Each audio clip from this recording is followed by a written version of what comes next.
Hey, Cal, long time no see. We're back. Timed out's back. Now, how good's this? It's so good. It's so good. I've missed you dreadfully. Yeah, I've missed you too. You've been away and busy with plenty of cricket, and then I've been here in the what's now become quite a dreary sort of coldish winter here in Adelaide. Ha! You got nothing, mate. Orange. I mean, I'm seeing. I've actually got this. I should be wearing this inside as well because it's Oh, yes, absolutely freezing out there, and it doesn't help that I've had COVID and I can't get rid of the cough. So I'm trying a month shocking, now. isn't it? I'm going to try not to cough, but I think I'll be okay. I'll soldier through. We'll be okay if you do. It's okay. We all understand. I think the majority of us have had it already. Yeah, yeah. Well, a month after I first got it, I'm really hoping it pays off soon. That's all I can say. Yes, In the meantime, we've got absolutely. lots to talk about, so let's get on with the show.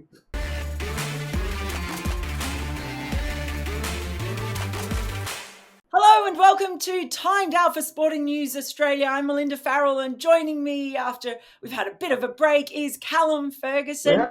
So good to have you back. So much happening. We were sort of off. It was Oh, all about the IPL while we weren't here, but we're back, and international cricket's back, certainly for quite a few countries. But Australia in Sri Lanka, their yes. second tour of the sort of off season in Australia, I guess, and started pretty well for them, winning the first two matches. But the second one wasn't as dominant as the first, perhaps in this T20 Mm. stage. What have you made of the world champions in their tour so far? Yeah, look, I feel like they've found a way. They look rather difficult batting conditions once you get outside the power play, that's for sure. The wicket really slows up and the edge goes off the ball. So, they're not overly favourable conditions for an Australian team traditionally. Perhaps they're actually bearing the fruit of a bit of experience in the Bangladesh series, which led into the World Cup. They were a little bit under strength in that series, but certainly I feel like playing on those slower, lower wickets, which are a little bit unpredictable later in the innings, it seems as though the Aussies have learnt a bit from that, where, with the bat, if you get a start, particularly in that first one, the top order, obviously with Warner and Finch finding form, particularly Finch, which was huge for the Australian T20 team, they made the most of a good start once they got the feel for the conditions. They weren't able to do that in the second game, and that's where Australia found themselves in trouble with new batters coming to the crease in tricky conditions when it's slow and not coming onto the bat. So I feel like they certainly learned a few lessons probably with the bat and found a way home with Matthew Wade in that second game. But the bowlers look on song. Josh Hazlewood just goes from strength to strength, doesn't he? What a career he's turning his T20 bow on his string on his bow. He's become a fantastic T20 bowler, and he's as adaptable as any bowler in world cricket across the three formats now, and he certainly helped the Australians get away to a really good start. And Kane Richardson was fantastic, I thought, in that second T20 as well. So, look, there's a lot to like about the Australians, and I think it's certainly the experience in the Bangladesh series before the World Cup, which I think has held them in good stead. Yeah, and thank you for mentioning Josh Hazlewood, because it allows me to plug a piece that I've written on him and just what a difference a year makes. In Australia, the way that the balance of that team is now, and just Josh Hazlewood, the sort of where he was a year ago when he was being smashed around in the West Indies in that tour that preceded the Bangladesh tour. He's learned so much in the IPL. He's figured so much out, and he's a lot of the time he's bowling Test cricket balls that should, by rights, have no real, success as much as they are in the T20 game. But so thank you for pointing out, because if My pleasure. He's one of my favourites, Josh, and he's a guy that there's not a lot of ego about the way he goes about it. He's a fierce competitor and a guy that sticks to his strengths, and he's adaptable and learns. And I think that's certainly held him in good stead. And now he's in the top echelon across all three formats, which isn't something that many can say. Yeah, the only fast bowler in the top five in T20 cricket at the moment, and the next highest ranked bowler is Kane Richardson, and he is ranked at 40. So Who would have thought that would happen a year Crazy. ago? Absolutely crazy. So, of course, the third T20 coming up, Mitch Starc won't play any part in that. He's out for at least a week with a laceration to the finger, which required 10 stitches. So plenty for Australia to explore with their bowling. But let's move on to sort of a related topic, one that I think is going to become spoken about more and more, and that is Tim David, who, of course, has played for Singapore, but I believe that only in tournaments that don't preclude his qualification for Australia, where he's grown up. He has been knocking it out of the park, literally, over in England in the Blast. He's had a brilliant IPL yet again. He's one of the hottest T20 batting prospects on the planet at the moment, I think you'd have to say, and yet not in Sri Lanka. Lots of calls about, should he be in that squad? But how would he fit into that squad? And do you think Australia would be wanting to bring someone in who really hasn't been part of the setup when they're defending world champions? Yeah, look, it's a really good point you make. He's a guy who I've been a huge fan of. I've had the fortunate opportunity to play with him a little bit in the Pakistan Super League and just before I retired, and watching him hit the ball so cleanly in such a varied number of conditions. England now, over on the subcontinent previously, now back in Australia, of course. I still remember when he first hit the scene for Perth and then the Hurricanes early on. Just his ball striking was as crisp as anyone I'd seen when he first walked to the crease. Probably didn't quite nail it in his first season and a half, but once he started to trust himself, what he's done over the last 2 years has been absolutely incredible, and not something we've seen from many of our Australian-born players. What he did in the Pakistan Super League with very limited experience over in the UAE in those types of conditions was quite incredible and showed his adaptability. So I feel like he's a guy that's got a place within that squad, that Australian squad. He may not be a starting member of the side in the World Cup, but I feel like he has to be in that squad. If someone breaks a finger or somebody injures themselves during that tournament, you would love to have someone like Tim David waiting in the wings. He is someone who will win you a game from nowhere.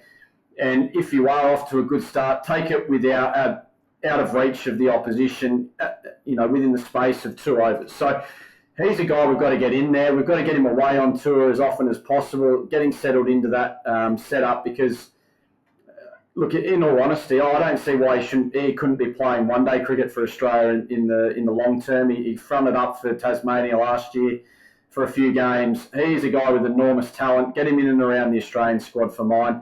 He may not be a starting member, as I said, but get him into that squad. Do you think he should be in Sri Lanka right now? Oh, look, I can understand why he's not, because it is, he's a guy that hasn't been on the scene for all that long. I know George Bailey's been talking about him, and he's been, on the table at different selection meetings, but the fact that he's now gone over to England and gone nuts as well, I think that's just the final. That's the final straw that breaks the camel's back. He'll be in there as soon as the next tour, I believe. He's now shown he's been able to do it in just about as many conditions across the world as some of our very best in that starting lineup at the moment. He's adaptable across different conditions. And certainly different roles. I saw him walk in power plays when Lahore Qalandars were 3 for not many early and face the moving ball and do well. So that adaptability is a strength in any order, let alone with the capacity to hit the ball as big as him and as consistently. I love what he brings to the table. Who would he come in for? Like, Australia seem to have been really happy with the balance that they have found. 3 quicks, specialist spinner, and then having the various all-rounders, Mitch Marsh, Marcus Stoinis, Glenn Maxwell, make up overs. They like Matthew Wade coming in down the order as well, and he proved why again in that second ODI, second T20. Josh Inglis, there's been so much hype around him. He hasn't been able to get in because they've been wanting to stick with Steve Smith. So who do you think is in danger? Would you change the batting at all in that Australian lineup? Oh, look, at the moment, I think Steve Smith would be feeling a bit of pressure at the moment in that lineup. I'm not suggesting at the moment Tim necessarily walks into that starting lineup. It's more so I think we've got to get him into the squad. If someone does have a dramatic fall in form, then Tim can certainly fill a role. And that side is full of very adaptable players who have batted 1 to 6 throughout their careers, which is a real strength, which is why I think you can bring Tim in. And even Tim, I've seen him bat from 4 to 6 and do it really well, and bat in swinging conditions and bat in slow conditions and do it really well. So that adaptability, I think there'd be a few in that squad that would be a little bit nervous with the way Tim's playing at the moment. I think Josh plays as a wicket keeper. If he's not wicket keeping, I don't think he's in our best 11 in the national T20 side. And that's not an indictment on Josh at all. He's a fantastic player. I've been a huge admirer of his. But I think when you look at how enormously talented we and how fortunate we are with batting from 1 to 6, even 7, I think Tim probably just edges him because of that brute power. But if they are looking for someone who is a bit of a manoeuvrer of the ball, Josh is a potential option, but I would go with Tim and then manoeuvre the batting order around that. Certainly feels like we're having very different conversations than we were this time last year about the Australian T20 side. Amazing what a difference. Absolutely. That's exciting because we're talking about a side that potentially could improve before that next tournament, which is pretty scary thought, really. Considering how dominant they were and how well they played in that World Cup. It's enormously exciting. Something I'm not sure Cricket Australia would be so excited about is the announcement of this new T20 franchise tournament in the UAE. Now, that has been really big news this week because of its worldwide, implications. On at the same time as the BBL and South Africa in their third attempt to start a domestic T20 competition. The BPL could be affected as well. What do you think about this tournament and how it's going to affect things? Because it sounds like there's some really big money involved and it's a nice, short, sharp tournament as well.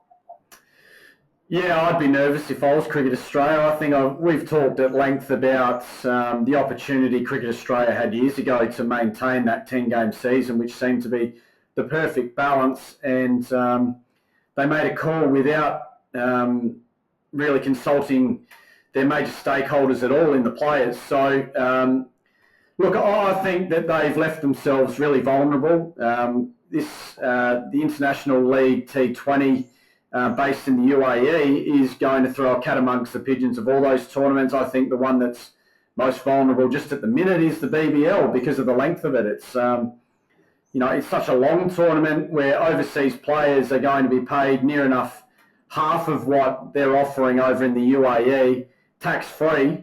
I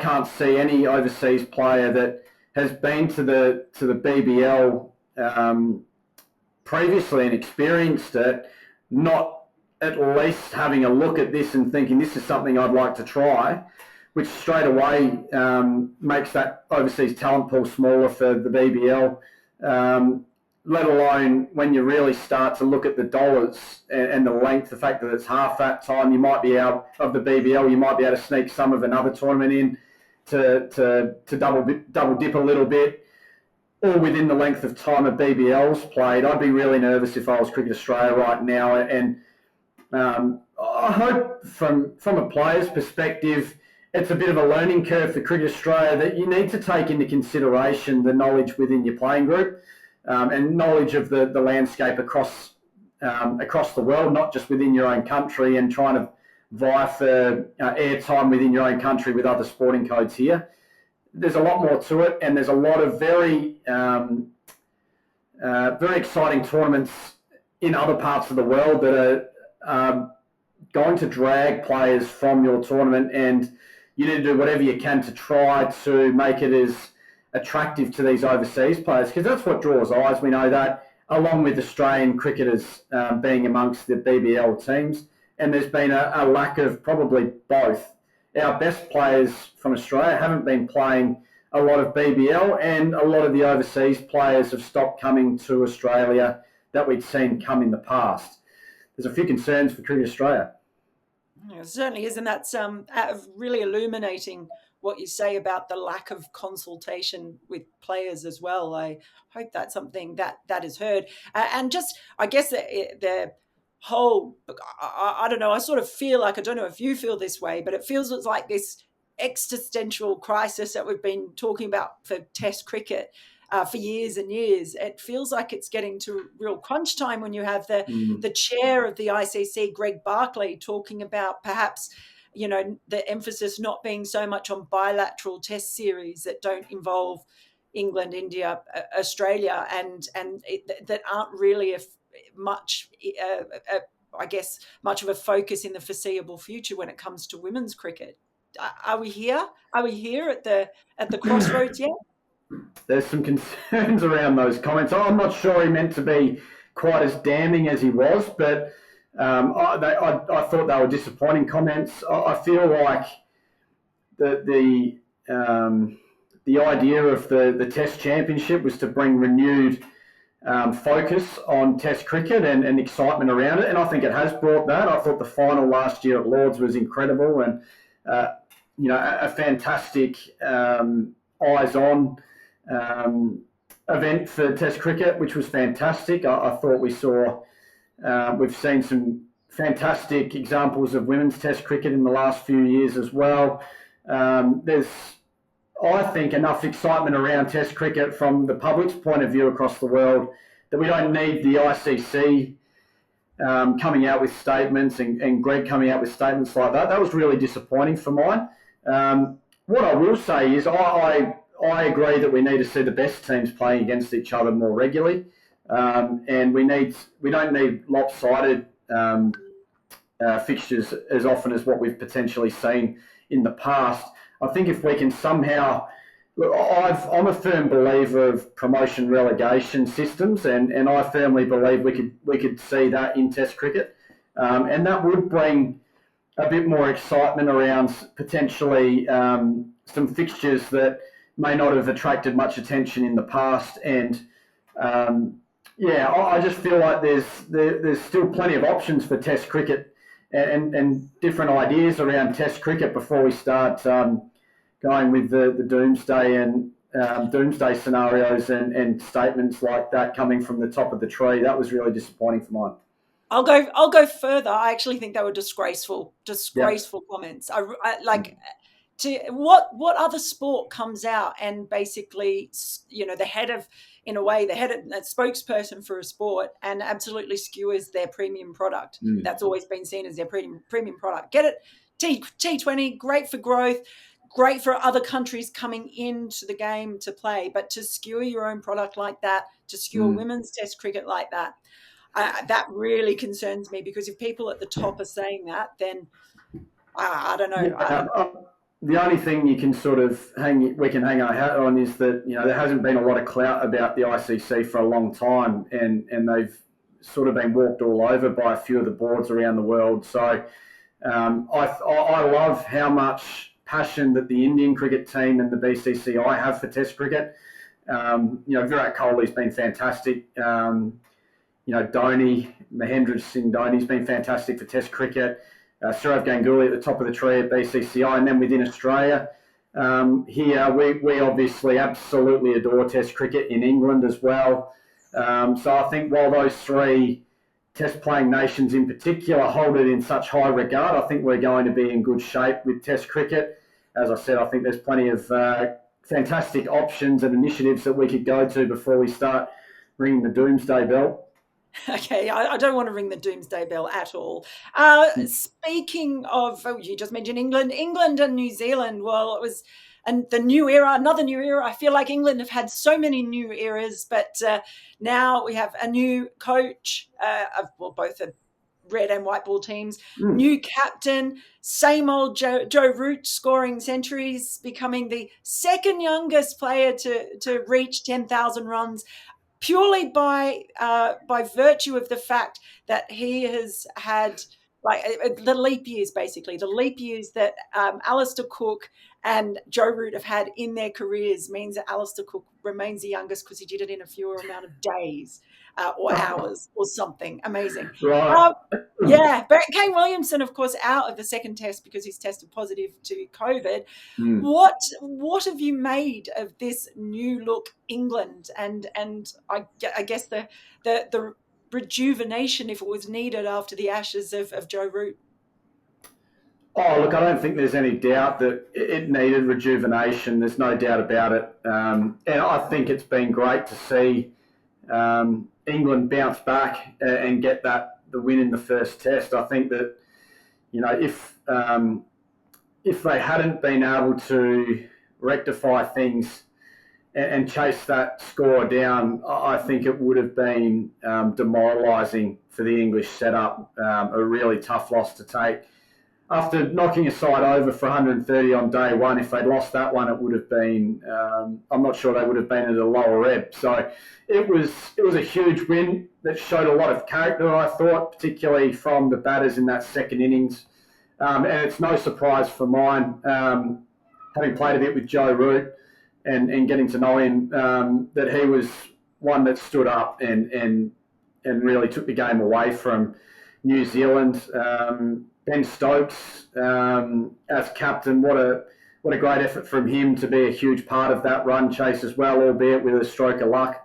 I just think it was a really hard-nosed run chase. I like the way Ben Stokes goes about it as well. He strikes me as one of those guys that's going to grind the opposition for as long as possible and take the game deep. And particularly with the way Joe Root was playing, it was a fantastic knock from him.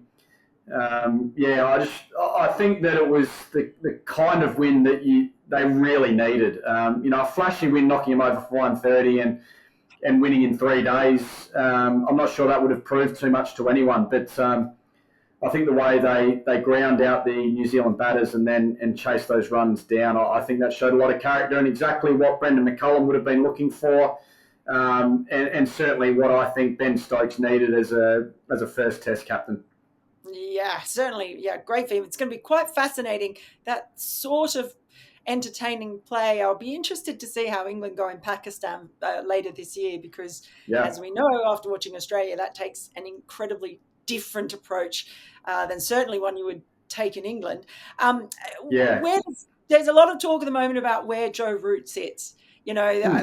The Fab Four is very confected kind of thing and so subjective. But people sort of had thought a few years ago he was kind of dropping away when he was maybe scoring a lot of 80s and not converting. But at the moment, yes, he didn't have a great Ashes, but you could see him burdened by the captaincy at that point and what was going on around him.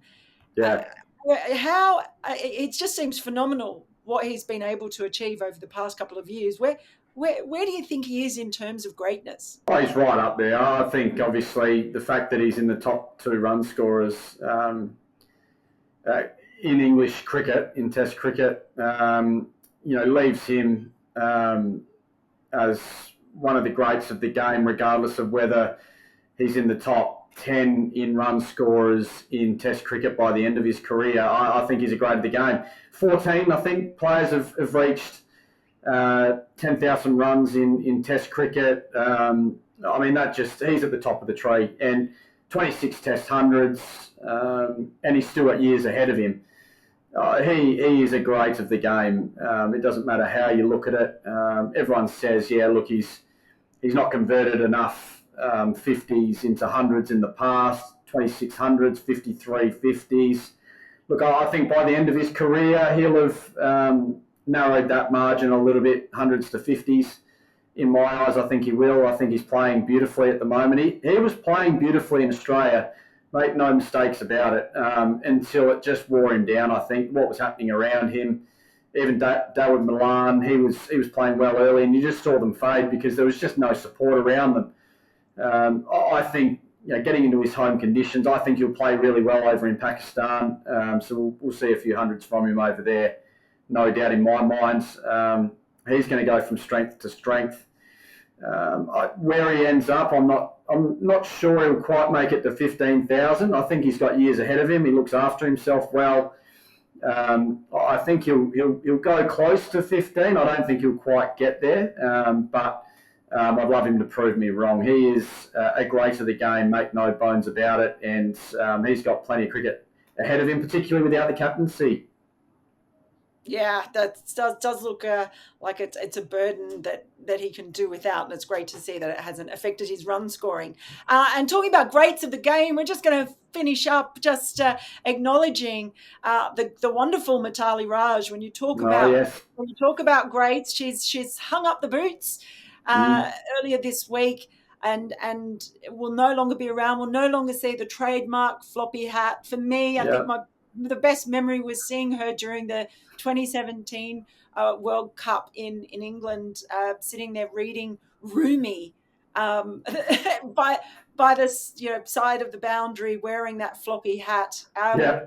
There's been a lot of controversy about her in recent times about whether the game's kind of overtaken her and she was scoring too slowly in ODI cricket. And it does feel like the game has passed her by, but what she's done for the visibility of cricket in India and what she's done for the team over the years, I mean, she's just been there forever, it feels like. Certainly, I've been watching India women play. What a career she's had. An incredible career. I think one of the pities will be that she finishes on 12 test matches. I think that shows that there's not nearly enough test cricket played by the women, but certainly she's just been such a stalwart for the Indian cricket team. I didn't necessarily agree that she was scoring too slowly in ODI cricket. I felt like there's always a role for someone playing her way within a one-day team, and certainly with the right coaching and guidance and clarity of role, I always believed that she could up the ante if it was required, and if the team felt like they needed it. I'm of that belief with Elise Perry as well, but certainly Mithali Raj will go down as one of the greats of the game, male or female, and looking at her record just before 700s and 64 ODI 50s. I mean, that's incredible. 100 and 450s in Test cricket. I mean, what a career she's had, and certainly she'll be missed on the international cricket circuit. There's no doubt about it. We'll miss watching her go about her business. Yeah, I'll miss watching her cover drive. It's one of the best in the games. That's a nice one, isn't it? It's a very, very nice one. But congratulations to Mithali Raj on what has been a brilliant career, and I'm sure that we will see her involved in cricket. I hope we are. Hope you haven't lost those cricket brains, but you'll have more time to read Rumi, and that's also a good thing. So much going on this week. It's been great to catch up with you over it all, Cal, and we will be back over the subsequent weeks. We've got some late nights, overnights, going to bed at 5 o'clock in the morning, of course, watching Australia and Sri Lanka. That's it. But hey, what would you rather do, right? We love it. That's why we keep doing it. That is. Thank you, Cal. Thank you all for watching. Please do give us a subscribe, give us a like, leave a comment, and please feel free to share as well. And we look forward to chatting with you next week. Let us know if there's a topic in particular that you'd like us to discuss. Until then, enjoy your cricket.